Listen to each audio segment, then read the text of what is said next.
ಎಲ್ಲರಿಗೆ ಮಾತಲ್ಲಿ ಅವಕಾಶ ಕೊಡಬೇಕು. ಸಂಕ್ಷಿಪ್ತವಾಗಿ ವಿಚಾರವನ್ನು ಮತ್ತೆ 2 ನಿಮಿಷ 3 ನಿಮಿಷದಲ್ಲಿ ಮತ್ತೆ ಬೇಯಿಸಿಕೊಳ್ಳಬೇಕು. 20 ಮಿನಿಟ್ಸ್ ಮ್ಯಾಕ್ಸ್.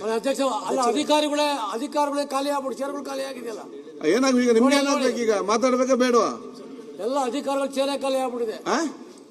ಎಲ್ಲ ಅಧಿಕಾರಿಗಳು ಯಾರು ಇಲ್ವಲ್ಲ, ಆ ಪರಿಸ್ಥಿತಿ ಆಯ್ತು ನೋಡಿ. ಆಯ್ತು, ಈಗ ನಾನು ಮೊನ್ನೆ ಕೂಡ ಹೇಳಿದ್ದೇನೆ, ನೀವು ಹಾಲಿಗೆ ಬಂದವ್ರಿಗೆ ಎಮ್ಮೆ ಯಾಕೆ ಏನಂದ್ರೆ ಮಂತ್ರಿಗಳು ಇಲ್ಲ, ಆಯ್ತು ಅವ್ರು ಮಾತಾಡೋದು ನಡೀತಾರೆ ಅಲ್ಲಿ, ನೀವು ಅದನ್ನೇ ಮಾತಾಡೋದು ಮಾತಾಡಲಿಲ್ಲ. ಅವರು ಅಧಿಕಾರಿ ಬಂದಾಗ ಮಾತಾಡಲಿಕ್ಕೆ ಅವಕಾಶ ಕೊಡ್ತೇನೆ ನಾನು. ಆಯ್ತು, ಅಲ್ಲೂ ಖಾಲಿ ಇದೆ, ಅಲ್ಲೂ ಖಾಲಿ ಇದೆ, ಆಯ್ತು, ಎಲ್ಲ ಖಾಲಿ ಆಯ್ತಪ್ಪ. ಪ್ರಚಾರಕ್ಕಾಗಿ ಮಾತಾಡಬೇಡಿ, ಮಾತಾಡಿ. 10:40 ಅಧ್ಯಕ್ಷರೇ, 25 ಏನಾದೊಂದು ಬರ್ಬೇಕು, ಪ್ರಚಾರಕ್ಕೆ ಮಾತಾಡ್ತದೆ. ನಿನ್ನ ರಿಜ್ವಾನ್ ಅರ್ಷಾದ್ ಅವರು, ಧೀರಜ್ ಮುನಿರಾಜ್ ನನಕ 15-20 ವರ್ಷ ಸಣ್ಣವ್ರು. ಅವ್ರು ನೀವು ಮಾತ್ರ ಸ್ಟಾರ್ಟ್ ಮಾಡಿ, ಅವ್ರಕಿನ ಒಂದು 5 ನಿಮಿಷ ಕಮ್ಮಿ ಕೊಡ್ರಿ ನಂಗೆ. ಯಾರಿಗೆ? ರಿಜ್ವಾನ್ ಅರ್ಷಾದ ಮುನಿರಾಜು ನನ್ಕಿನ 15 ವರ್ಷ ಸಣ್ಣವ್ರ ಇಬ್ರು. ಅವ್ರಕ್ಕಿಂತ ಒಂದು 5 ನಿಮಿಷ ಮತ್ತೆ ಧೀರಜ್ ಮುನಿರಾಜ ಅವ್ರು ಎಷ್ಟು ಮಾತಾಡಿದ್ರೆ ಅದಕ್ಕಿಂತ ಒಂದು 5 ನಿಮಿಷ ಕಮ್ಮಿ ಕೊಡ್ರಿ ನಾನು. ಅಲ್ಲ, ಈಗ ಅವ್ರು ಮಾತಾಡೋಕೆ ನಿಮ್ಗೆ ಸ್ವಲ್ಪ ಕಡಿಮೆ ಸಿಗೋದು, ಟೈಮ್ ಕಡಿಮೆ ಆಗಿದೆ. ನೀವು ಬೇಕು ಮಾತಾಡಿ, ಹೇಳ್ತೇನೆ. ಮಾನ್ಯ ಅಧ್ಯಕ್ಷರೇ, ಅವಕಾಶ ಕೊಟ್ಟ ನಿಮಗೆ ಧನ್ಯವಾದಗಳು ಅಧ್ಯಕ್ಷರೇ. ಈ ಸಲದ ಮಾನ್ಯ ಮುಖ್ಯಮಂತ್ರಿಗಳ ಬಜೆಟ್ಟಿನ ಮೇಲೆ ಇವತ್ತು ಇಡೀ ರಾಜ್ಯದ 7 ಕೋಟಿ ಜನ ನೂರಾರು ಬೆಟ್ಟದಷ್ಟು ಭರವಸೆಗಳನ್ನು ಇಟ್ಟುಕೊಂಡು ಬಜೆಟ್ ಮೇಲೆ ಅತ್ಯಂತ ಪ್ರೀತಿ ವಿಶ್ವಾಸದಿಂದ ಕಾತುರದಿಂದ ಕೂತಿದ್ರು ಅಧ್ಯಕ್ಷರೇ. ಈ ಬಜೆಟ್ ಈ ರಾಜ್ಯದಲ್ಲಿ ಕಳೆದ ಮಳೆಗಾಲ ಅತಿಯಾದ ಅಪಾಯಕಾರಿ ಮಳೆಗಾಲ ಆಗಿ ಇಡೀ ರಾಜ್ಯದ 7 ಕೋಟಿ ಜನರ ಭವಿಷ್ಯ ಸಂಕಷ್ಟಕ್ಕೆ ಸಿಲುಕಿತ್ತು. ಇಡೀ ರಾಜ್ಯದ ರೈತ ಕುಲ ಕಷ್ಟದಲ್ಲಿತ್ತು. ಈ ರಾಜ್ಯದ ಕೋಟಿ ಕೋಟಿ ಯುವಕರು ಮಾನ್ಯ ಮುಖ್ಯಮಂತ್ರಿಗಳ ಬಜೆಟ್ನಿಂದ ನಮ್ಮ ಬದುಕು ಏನರೆ ಹಸನಾಗಬಹುದು, ಬೆಳಕಾಗಬಹುದು ಅಂತ ಹೇಳಿ ಆ ಬಜೆಟಿನ ಮೇಲೆ ನಿರೀಕ್ಷೆ ಇಟ್ಕೊಂಡು ಕೂತಿರೋ ಅಧ್ಯಕ್ಷರೇ.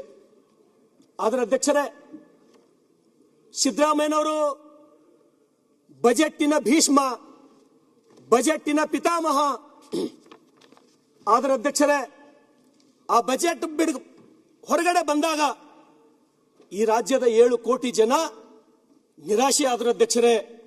ಇದೇನಪ್ಪ ಈ ಬಜೆಟ್, ನಮಗೇನೋ ನಮ್ಮ ಭವಿಷ್ಯ ಬದಲಾವಣೆ ಆಗ್ತಂತ ನಾವು ತಿಳ್ಕೊಂಡಿದ್ದೀವಿ. ಈ ಬಜೆಟ್ ಈ ಜನರನ್ನ ಕತ್ತಲೆಗೆ ದೂಡ್ತಕ್ಕಂತ ಬಜೆಟ್ ಅಧ್ಯಕ್ಷರೇ. ಈ ಬಜೆಟ್ ಬಗ್ಗೆ ನನ್ನ ಭಾಷೆಯಲ್ಲಿ ಹೇಳಬೇಕಾದ್ರೆ ಅಧ್ಯಕ್ಷರೇ, ನಾನು ಒಂದ್ಸಲ 5ನೇ 6ನೇ ಕ್ಲಾಸ್ನಾಗಿದ್ದ ಅಧ್ಯಕ್ಷರೇ.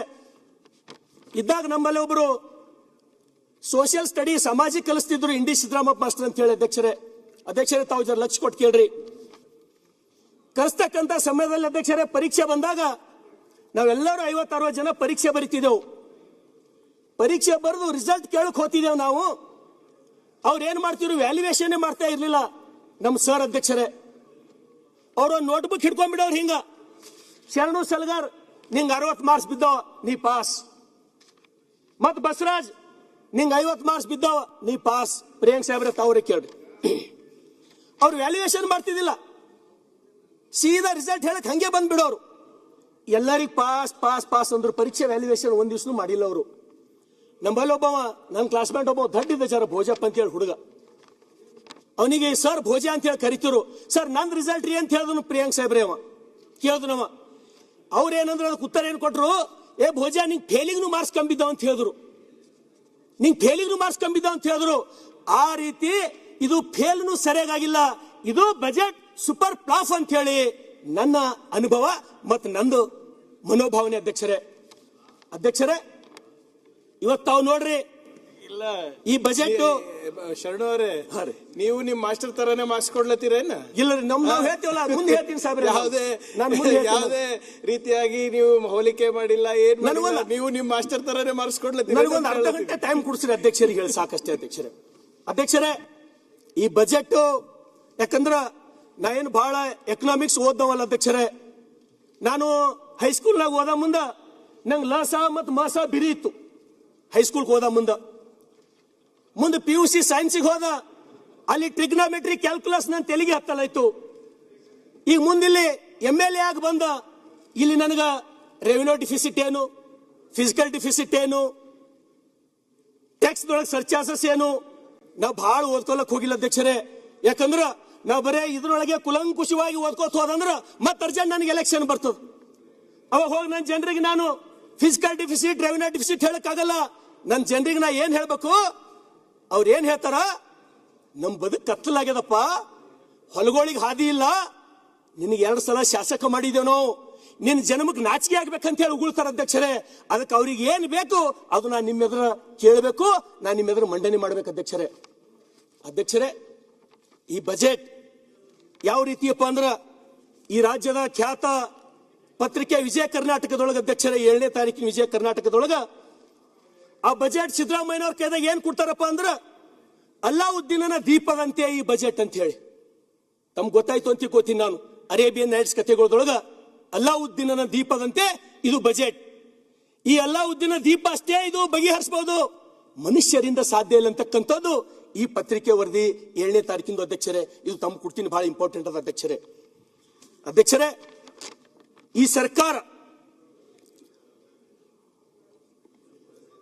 ಈ ಸರ್ಕಾರದಿಂದ ಆದ್ರ ನಾವು ಬಿಜೆಪಿ ಅವರೆಲ್ಲರೂ ಕಾಂಗ್ರೆಸ್ನವ್ರದ್ದು ಮಾತ್ರ ನಾವು ನೋಡಿ ಕಲಿಬೇಕು ಅಂತ ಹೇಳಿ ನಾನು ಮತ್ತೆ ನಮ್ಮ ಶಾಸಕಾಂಗ ಸಭೆದೊಳಗೆ ನಾನು ಹೇಳ್ತೀನಿ ಅಧ್ಯಕ್ಷರೇ. ಯಾವ ರೀತಿ ಜನರಿಗೆ ಗ್ಯಾರಂಟಿಗಳು ಭರವಸೆ ಕೊಟ್ಟು ಅಧಿಕಾರಕ್ಕೆ ಅವರು ಬಂದರು, ಯಾವ ರೀತಿ ಮಾತುಗಳು ಆಡಬೇಕು, ಯಾವ ರೀತಿ ಕೇಳಬೇಕಂತಕ್ಕಂಥದ್ದು ನಾವು ಕಾಂಗ್ರೆಸ್ಲಿಂದ ಕಲಿಬೇಕು ಅಧ್ಯಕ್ಷರೇ. ಯಾಕಂದ್ರೆ ನೀವು ಒಳ್ಳೆ ಕೆಲಸ ಈ ಕಾಂಗ್ರೆಸ್ ಸರ್ಕಾರದೊಳಗ ನೀವೇನಾರೇ ಒಂದು ಒಳ್ಳೆ ಕೆಲಸ ಏನಾರೇ ಮಾಡಿರಿ ಅಂದ್ರೆ ಆ ಪೊಲೀಸರಿಗೆ ಟೋಪಿ ಹಾಕೋ ಕೆಲಸ ಮಾತ್ರ ಒಂದು ಚಲೋ ಮಾಡ್ರಿ ನೋಡಿ ಅಧ್ಯಕ್ಷರೇ. ಪೊಲೀಸರು ಅವು ಮೊದಲು ಭೋಗೋಣಿ ಅಪ್ಲೇ ಇದ್ದು ಟೋಪಿಗಳು, ಈಗೇನು ನೀಲಿ ಟೋಪಿ ಒಂದು ಹಾಕಿದ್ ಮಾತ್ರ ಕಾಂಗ್ರೆಸ್ ಒಂದು ಉತ್ತಮ ಕೆಲಸ ಅಧ್ಯಕ್ಷರೇ. ನಿಮ್ದು ಬಿಳಿ ಟೋಪಿ ಇದೆಯಲ್ಲ ಅಧ್ಯಕ್ಷರೇ, ಇವತ್ತು ಏನಾರೇ ನಾವು ಕೇಳಿದಿವಿ, ನಾವೇನಾರೇ ಅನುದಾನ ಕೇಳಿದಿವಿ, ರೈತರಿಗೆ ಪರಿಹಾರ ಕೊಡ್ರಿ, ನಾವೇನಾರೇ ಕೇಳಿದ್ರಿ ಗ್ಯಾರಂಟಿ ಕೊಡ್ಲತ್ತಿದ್ದೇವೆ ನಾವು. ಅದು ಒಂದೇ ಉತ್ತರ ಎಲ್ಲದಕ್ಕ. ನಾವು ಗ್ಯಾರಂಟಿ ಕೊಡ್ಲತ್ತಿದ್ದೇವೆ. ಗ್ಯಾರಂಟಿ ಕೊಡ್ಬೇಕಾದ್ರ ಯಾವ ರೀತಿ ನೀವು ಪ್ರತಿ ತಿಂಗಳು ಯಡಿಯೂರಪ್ಪ ಅವರು ಮುಖ್ಯಮಂತ್ರಿ ಇದ್ದಾಗ 4,000 ರೂಪಾಯಿ ಕೊಡ್ತಕ್ಕಂಥದ್ದು ಟೋಟಲ್ ಕಟ್ ಮಾಡಿ ಹಾಕ್ದ್ರಿ. ರೈತರಿಗೆ ವಿದ್ಯಾರ್ಥಿಗಳಿಗೆ ಕೊಡ್ತಕ್ಕಂಥದ್ದು ಅದು ಟೋಟಲ್ ಬಂದ್ ಮಾಡಿ ಹಾಕ್ದ್ರಿ. ಅದಾದ ನಂತರ ಸುಮಾರು ಗ್ಯಾರಂಟಿ ಯೋಜನೆ ಸಲುವಾಗಿ ನಿನ್ನ ಧೀರಜ್ ಮುನಿರಾಜ್ ಅವರು 20 ಅಂಶಗಳು ಓದಿದ್ರು ಅಧ್ಯಕ್ಷರೇ. ನಂಗೆ ಜಾಸ್ತಿ ನೀವು ಟೈಮ್ ಕೊಡಲ್ಲ, ನಾನು ಅಷ್ಟು ಓದ್ಲಿಕ್ಕೆ ಹೋಗಲ್ಲ. ಸುಮಾರು ಅಬಕಾರಿ ಇರಬಹುದು, ಸ್ಟ್ಯಾಂಪ್ ಡ್ಯೂಟಿ ಇರಬಹುದು, ಅನೇಕ ಇಲಾಖೆಗಳ ಮೇಲೆ ಇವತ್ತೇನರೇ 30,000ಕ್ಕಿಂತ ಮೇಲ್ಪಟ್ಟು ತಾವು ಟ್ಯಾಕ್ಸ್ ಹಾಕಿ ಹಣ ಕಲೆಕ್ಟ್ ಮಾಡ್ಲತ್ತೀರ ಅಧ್ಯಕ್ಷರೇ. ಅದ್ರ ಜೊತೆಗೆ SCP TSP 3 ವರ್ಷದ ಸುಮಾರು ಅದನ್ನು ಇಲ್ಲ ಅಂದ್ರೂ 13ರಿಂದ 15,000 ಕೋಟಿ ಅದು ಬಂದು ಜಮಾ ಆಯಿತು. ಇವತ್ತು ಸಾಲ ಎಷ್ಟು ಮಾಡಿರ ಅಧ್ಯಕ್ಷರೇ? 71,000 ಕೋಟಿ. ಈ ರಾಜ್ಯದ ಇತಿಹಾಸದೊಳಗ, ಇಡೀ ಕರ್ನಾಟಕ ರಾಜ್ಯದ ಇತಿಹಾಸದೊಳಗ ಹೈಯೆಸ್ಟ್ ಸಾಲ ಮಾಡಿದ್ದು ಅದು ಯಾವಾದರೆ ಅದು ಯಾರಿಗಾರ ಕೀರ್ತಿ ಸಲ್ತದಂದ್ರ ಸಿದ್ದರಾಮಯ್ಯನವರ ಈ ಕಾಂಗ್ರೆಸ್ ಸರ್ಕಾರ ಸಲ್ತದ ಅಧ್ಯಕ್ಷರೇ. ಅದು ಒಂದು ಗ್ಯಾರಂಟಿ ಬೋರ್ಡ್ ಮುಂದೆ ಹಾಕೊಂಬದು ಎಲ್ಲ ಮಾಡೋದು ಅಧ್ಯಕ್ಷರೇ. ಅಧ್ಯಕ್ಷರೇ, ಇವತ್ತು ಜನ ರೈತರು ಒಂದೇ ಸೌನ ಬಡ್ದಾಡ್ಲತ್ತಾರ ಅಧ್ಯಕ್ಷರೇ. ಇವತ್ತು ನೋಡ್ರಿ, ಇವತ್ತು ಈ ಬಜೆಟ್ದೊಳಗ ಕೃಷಿ ಇಲಾಖೆಯಿಂದ ಪ್ರಾರಂಭ ಮಾಡಿರಿ. ನಾನು ಒಬ್ಬ ರೈತನ ಮಗ. ಏನ್ ಹೇಳಿದ್ರು ಅಧ್ಯಕ್ಷರೇ? ಧರೆಯ ಕೃಷಿ ಶುದ್ಧವಾಗಿ ಅಲ್ಲದೆ ಸಸಿ ಶುದ್ಧವಿಲ್ಲ, ವಚನಕಾರ ಶಿವಲಿಂಗ ಮಂಚಣ್ಣ ಅಂತ ಹೇಳಿ ಒತ್ತಿನ ಅಧ್ಯಕ್ಷರೇ. ಒಳ್ಳೆ ವಚನದ. ಬಜೆಟ್ದೊಳಗೆ ಮೊದಲೇ ಲೈನ್ ಇದು. ಬಜೆಟ್ದೊಳಗೆ ಯಾವತ್ತರೇ ರೈತರ ಮಣ್ಣಿನ ಪರಿಸ್ಥಿತಿ ಏನದ ಅಂತ ಹೇಳಿ ಸರ್ಕಾರ ಒಂದು ಸಲರೇ ವಿಚಾರ ಮಾಡಿರಿ? ನೀವು ಪರಿಹಾರ ಕೊಡೋದು ಬೇಡ, ಮಣ್ಣಿನ ಪರಿಸ್ಥಿತಿ ಏನಾಗತ್ತದ, ನಮ್ಗೆ ಅನ್ನ ಕೊಡಂತ ಮಣ್ಣಿನ ಪರಿಸ್ಥಿತಿ, ಮಣ್ಣು ವಿಷ ಆಗತ್ತದ, ಮಣ್ಣಿನೊಳಗೆ ನಾವು ವಿಷ ಬೆರೆಸ್ಲತ್ತೀವಿ, ಅದಕ್ಕೆ ಏನು ಮಾಡ್ಬೇಕಂತ ಹೇಳಿ ಯಾವತ್ತು ಒಂದ್ಸಲರೇ ಅಧಿವೇಶನದೊಳಗೆ ಚರ್ಚೆ ಆಗದ ಅಧ್ಯಕ್ಷರೇ? ಇಲ್ಲ, ಬರೀ ಗ್ಯಾರಂಟಿಗಳು ಚರ್ಚೆ. ಅಧ್ಯಕ್ಷರೇ, ಕೃಷಿ ಕೃತ್ಯ ಕಾಯಕ ಮಾಡುವ ಸದ್ಭಕ್ತನ ಪಾದವ ತೋರಿಸಿ ಬದುಕಿಸಯ್ಯ. ಆತನ ತನು ಶುದ್ಧ, ಆತನ ಮನ ಶುದ್ಧ, ಆತನ ಭಾವ ಶುದ್ಧ, ಆತನ ಮನೆ ಹೊಕ್ಕು ಲಿಂಗಾರ್ಚನೆ ಮಾಡಿದ ಗುರುಪಾವನೆ ಎಂದರು ಭಕ್ತಿ ಭಂಡಾರಿ ಬಸವಣ್ಣ ಅಧ್ಯಕ್ಷರೇ 12ನೇ ಶತಮಾನದೊಳಗ. ಅದಕ್ಕಾಗಿ ನಾನು ಬಸವ ಕಲ್ಯಾಣದ ಶಾಸಕ ಅಧ್ಯಕ್ಷರೇ, ದಯಮಾಡಿ ಬಸವಣ್ಣನವರ ಭಾವಚಿತ್ರ ತಾವಿಲ್ಲಿ ಹಾಕಬೇಕು. ಯಾಕಂದ್ರ ತಾವೇ ಈ ರಾಜ್ಯದ ಸಾಂಸ್ಕೃತಿಕ ನಾಯಕ ಅಂತ ಹೇಳಿ ಡಿಕ್ಲೇರ್ ಮಾಡಿರಿ. ಯಾರು ಸಾಂಸ್ಕೃತಿಕ ನಾಯಕ ಅಂತ ಹೇಳಿ ಇರ್ತಾರೋ ಆ ಭಾವಚಿತ್ರ ಇಲ್ಲಿ ಇರಬೇಕು. ಬೆಳಗಾವದೊಳಗೆ ಹಾಕಿರಿ, ತಾವು ಬೆಳಗಾವದೊಳಗೆ ಧನ್ಯವಾದ ನಾನು ಹೇಳಿನ ಅಧ್ಯಕ್ಷರೇ. ಇವತ್ತು ಈ ರಾಜ್ಯದ ರೈತರು ಮಣ್ಣಲ್ಲಿ ಮಣ್ಣಾಗಿ ಹೋಲತ್ತಾರ ಅಂತ ಹೇಳಿ ನಾನು ನಿಮಗೆ ಬೆಳಕು ಚೆಲ್ಲಕ್ಕೆ ಪ್ರಯತ್ನ ಮಾಡ್ತೀನಿ ಅಧ್ಯಕ್ಷರೇ. ಇವತ್ತು ರೈತರ ಪರಿಸ್ಥಿತಿ NCRB ವರದಿ ಅದ ಅಧ್ಯಕ್ಷರೇ. ಇದು NCRB ವರದಿ ಪ್ರಕಾರ ರೈತರ ಆತ್ಮಹತ್ಯೆ ಕರ್ನಾಟಕ ರಾಜ್ಯ 2ನೇ ಸ್ಥಾನದೊಳಗದ ಅಧ್ಯಕ್ಷರೇ. ಒಂದು ವೇಳೆ ನೀವು ಕೊಡ್ತಕ್ಕಂಥ ಗ್ಯಾರಂಟಿಗಳು ಏನಾರೆ ಆಸರೆ ಆಗ್ತಿತ್ತಂದ್ರ, ನೀವು ಕೊಡ್ತಕ್ಕಂಥ ಗ್ಯಾರಂಟಿಗಳು ರೈತರ ಬದುಕಿಗೆ ಒಂದು ವೇಳೆ ಆಸರೆ ಆಗ್ತಿತ್ತಂದ್ರ ರೈತರ ಆತ್ಮಹತ್ಯೆ ಪ್ರಕರಣಗಳು ಕಡಿಮೆ ಆಗ್ಬೇಕಾಗಿತ್ತು ಅಧ್ಯಕ್ಷರೇ. ಕಡಿಮೆ ಆಗ್ಲಿಲ್ಲ ಅಧ್ಯಕ್ಷರೇ.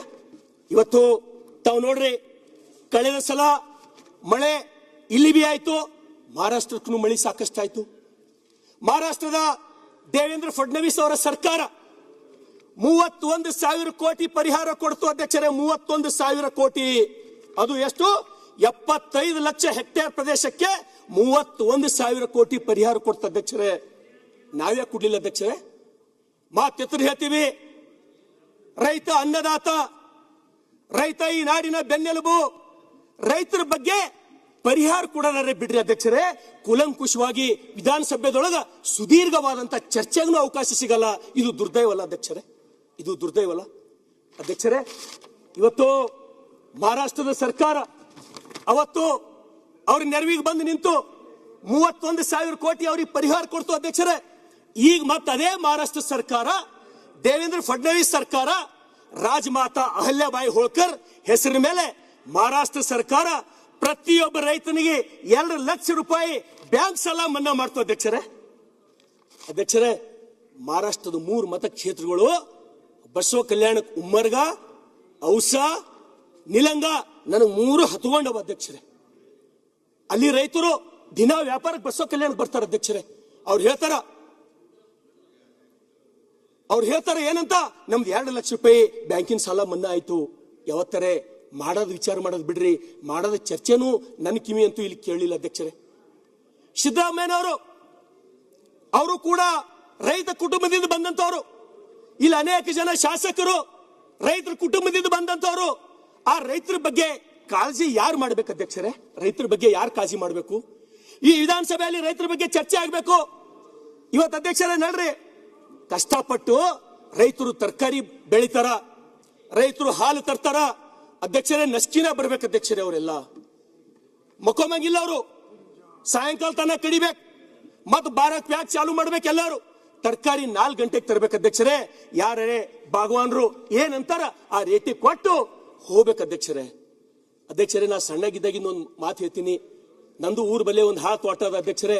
ಒಂದು ಲಾರಿ ಉಳ್ಳಾಗಡ್ಡಿ ಬೆಳೆದಿದ್ದೇವ್ ನಾವು. ನಾನು ನಮ್ಮಪ್ಪ ಹೈದರಾಬಾದ್ ತಗೊಂಡು ಹೋಗಿದ್ದೆ ಉಳ್ಳಾಗಡ್ಡಿ ಹಾಕ್ಲಕ್ಕಂತ ಹೇಳಿ. ಸತ್ಯ ಘಟನೆ ಹೇಳ್ತೀನಿ ಅಧ್ಯಕ್ಷರೇ. ಒಂದು ಲಾರಿ ಉಳ್ಳಾಗಡ್ಡಿ ನಾನು ನಮ್ಮಪ್ಪ ಹೈದರಾಬಾದ್ ಕೊಯ್ದೇವ್ ಅಧ್ಯಕ್ಷರೇ. ಅಲ್ಲಿ ಒಯ್ದು ಇಳಿಸ ಮುಂದೆ ಏನಂದ್ರೆ ಅಧ್ಯಕ್ಷರೇ, ಆ ಲಾರಿ ಬಾಡಿಗೆ ಕುಡಾಟಿ ಬಿ ಅದಕ್ಕೆ ಬಿಲ್ ಬರಲ್ಲ ಅಮ್ಮಣ, ನಾವು ಬಿಟ್ಟು ಓಡ್ ಬಂದೇವು ಅಧ್ಯಕ್ಷರೇ. ಅದು ಅನುಭವಿಸಿದಂಥವ್ನು ನಾನು ಅಧ್ಯಕ್ಷರೇ. ನಾನು ಹೇಳ್ತಕ್ಕಂಥದ್ದಷ್ಟೇ, ಯಾರು ಬಡ ಕುಟುಂಬದಿಂದ ಬಂದಂತ ಮುಖ್ಯಮಂತ್ರಿಗಳು ರೈತರ ಬಗ್ಗೆ, ಬಡವರ ಬಗ್ಗೆ ಕಾಳಜಿ ಒಂದು ವೇಳೆ ನೀವು ಮಾಡಿಲ್ಲ ಅಂದ್ರೆ ಯಾರು ಕಾಳಜಿ ಮಾಡ್ಬೇಕು ಅಧ್ಯಕ್ಷರೇ? ಇವತ್ತು ಈ ಸರ್ಕಾರದೊಳಗ ಒಂದು ಸಲಾರೆ ಗೋಶಾಲೆಗಳ ಬಗ್ಗೆ, ಆಕಳುಗಳು, ಎತ್ತುಗಳು, ದನಗಳು ಈ ರಾಜ್ಯದಾಗ ಇರ್ಬೇಕಾ ಬೇಡ ಅಧ್ಯಕ್ಷರೇ? ಅವ್ ಪಾಲನೆ ಪೋಷಣೆ ನಾವು ಮಾಡ್ಬೇಕಲ್ಲ ಅಧ್ಯಕ್ಷರೇ? ನಮ್ಮೆಲ್ಲರ ಹೊಣೆ ಅಲ್ಲ ಅಧ್ಯಕ್ಷರೇ?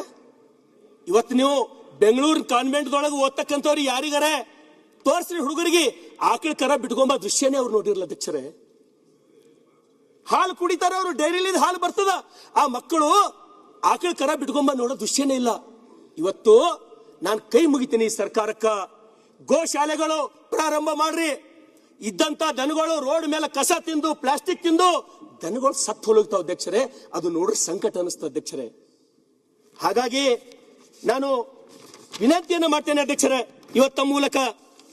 ಅದ್ರ ಜೊತೆಗೆ ಅಧ್ಯಕ್ಷರೇ, ಈ ರಾಜ್ಯದೊಳಗ ಕಸಾಯಿ ಖಾನೆಗಳು ಅಧ್ಯಕ್ಷರೇ ಅಕ್ರಮವಾಗಿ ಏನು ಕಸಾಯಿ ಖಾನೆಗಳು ಅಧ್ಯಕ್ಷರೇ, ಅದರ ಮೇಲೆ ದಯಮಾಡಿ ಈ ಸರ್ಕಾರ ನಿಗಾ ವಹಿಸಬೇಕು.